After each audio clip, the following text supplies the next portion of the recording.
Humberto. Sabi, oy, Spidey, makinig ka.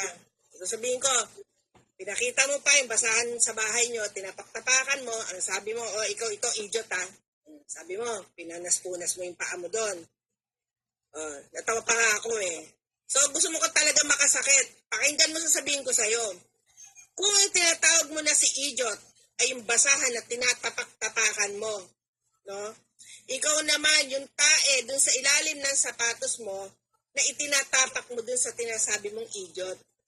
Ibig sabihin, pagka ikaw yung naging tae, wala ka ng pakinabang kundi kailangan linisin, patapon ka na. Pero yung basahan, tandaan mo, pwede pang labhan yun at pwede pang magamit. Pwede labhan. No? Pwede pang gumanda, ituklop mo, gamitin mo kung kailan mo gamitin. Pero ikaw, bilang tae, wala ka ng pag-asa. Papansin ka lang naman dito eh, Spidey. Dito sa SOCMED, wala pumapansin sa'yo dito. Pinipilit mo magpapansin. Ay, pinita ka ng time ngayon lang, no?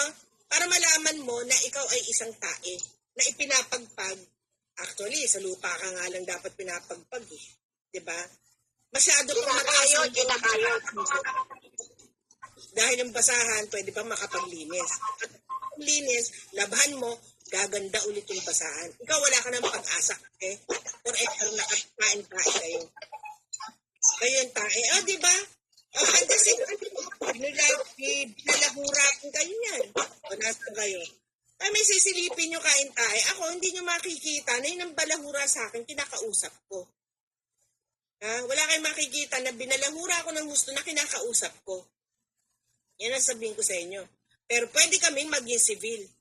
Pwedeng nandyan lang, o shoutout lang hanggang ganyan, pero hindi ako makikipagkaibigan, tandaan nyo yan. Eh kayo, kayong kumain ng tae talaga. Tinawag-tawag na yung mga kupal-kupal na yan na budol, kung ano-ano, o, di ba? Friendship.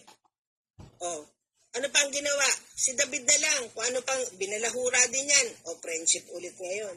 Sino pa? Marami pa mga kinainan yung tae. Kung sa paramihan lang ng tae na kinain, mas marami yan. Mas marami kayo dyan kumain ng tae. Yun ang totoo. At ikaw, Spidey, wala ka. Kasi ikaw yung tae na ipinuna sa basahan at nilaban, tuloy-tuloy ka na sa Poso Negro. Wala nang pag-asa.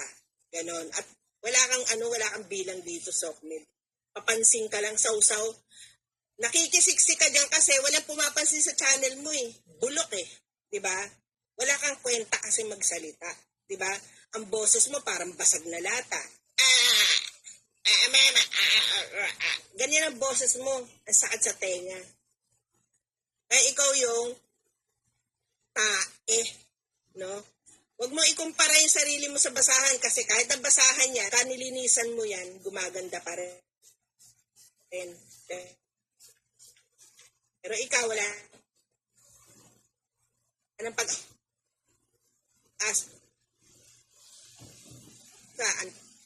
tae na katulad mo, wala nang pag-asang gumanda.